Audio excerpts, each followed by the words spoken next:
ejemplificar varias de las aplicaciones de las tónicas y por lo cual es muy importante su estudio. Entonces aquí hay algunas aplicaciones de la parábola. Por ejemplo, el movimiento de un proyectil, como lo ven en física 1 el próximo año, representa una parábola. También en telecomunicaciones son muy utilizadas porque la forma parabólica tiene unas propiedades ópticas muy particulares. También en arquitectura y en ingeniería.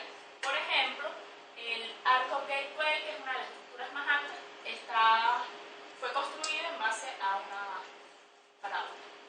También tenemos la elipse, que el ejemplo más representativo es que las trayectorias de las órbitas de los planetas son elípticas. La hipérbola, sus aplicaciones más conocidas son en óptica, pero también tendremos algunas en arquitectura. La circunferencia para ustedes es bastante importante porque fíjense que los anillos que forman un árbol vamos a poder